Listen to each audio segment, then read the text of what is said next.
Welcome to the trailer park, folks. AMD, my big dog, broke off the chain and took off on a wild run about 6 weeks ago. He ain't come back to the porch yet. Still out there running. This week they reported earnings and just crushed it. Ran to a new all-time high, $463 a share. I am now up 275% on my position in AMD. We're going to take a quick look at the earnings highlights, take a look at some guidance from Lisa Su, and talk a little bit about where we think this thing could still be going in the future.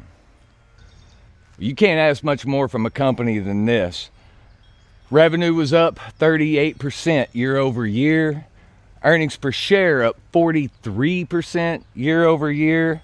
Record free cash flow, this is the one I love, $2.6 billion in the quarter, more than tripled last year, up 253% year over year on free cash flow.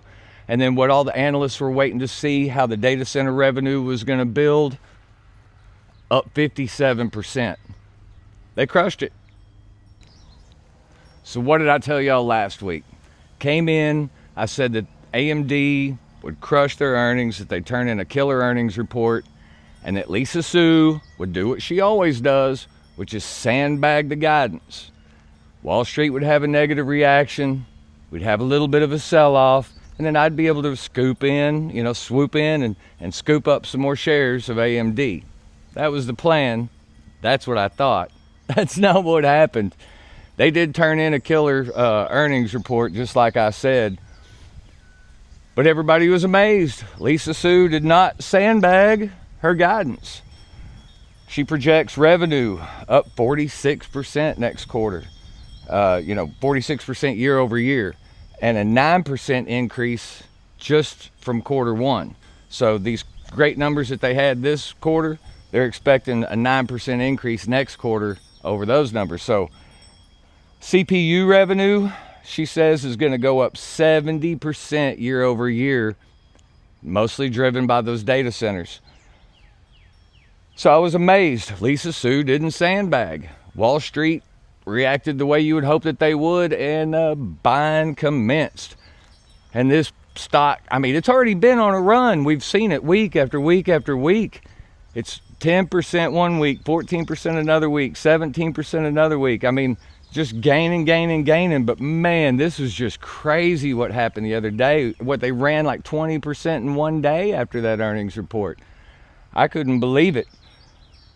But I sure am happy about it.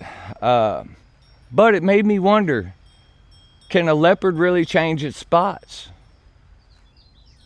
Lisa Su's always been a sandbagger. How is she just going to change? So it made me wonder, are these numbers really low? Maybe Lisa Su is sandbagging, but the numbers are so incredible that she knows she can come in there and slam dunk these projections. I think that might be more likely. I think it might be. I don't think a leopard can change its spots. I think Lisa Su was sandbagging with these numbers, and I think we're all going to get blown away next quarter. So where do you think this thing's going? Last week, I think I made a comment that I felt like this stock could be at 600-700 within a year or two. Man, they might be at 600 or 700 by the end of this year. By the end of 28, I think there's a great chance that we could be at $1,000. I'm hearing some of these guys, other guys on YouTube and analysts on Bloomberg and everything, after getting all excited about this run that they just went on, throwing out numbers like 12 and 1400. I heard one guy say, this is the high end of the spectrum and not what I expect, but he threw out the 2000 number, for I think 2030, something like that. I'm not going to bet on that. I'm not going to bank on that, but I don't see any reason why, if we keep trucking along like this, $1,000 isn't right around the corner for us. All right. So AMD didn't do the post-earnings dip like we were hoping. So there was no buying more AMD this week. So I had to decide, where's my $120 going to go this week? And I decided to go into the financials. I put $60 into the Sultan of Swipes, Visa. Took it from 6% position in the portfolio to a 7% position. I'm down 1% on it overall right now. Been buying it for, I don't know, a year. And it's just kind of sitting there flat. You know, it ran up about 8% right after earnings. They had a real good earnings report. That's why I didn't buy last week, and it settled right back down. So we're buying it this week. The other one is JP Morgan, the behemoth of banking.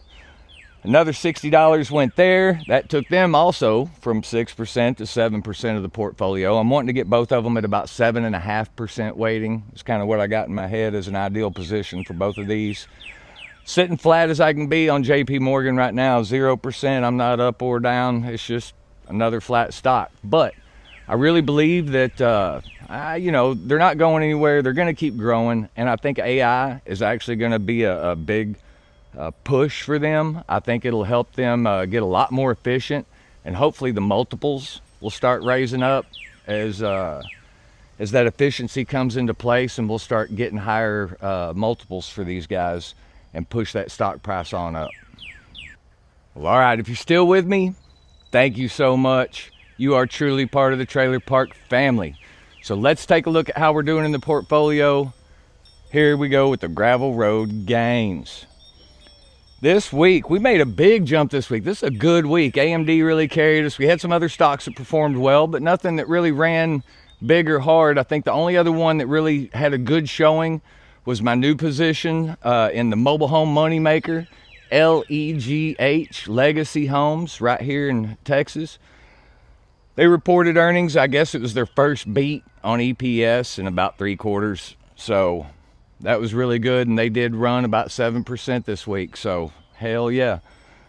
Let's go with the mobile home moneymakers. I've also got that up. It's kind of a combo position with SKY Champion manufactured homes. Kind of putting them together and kind of considering them as one position in the portfolio.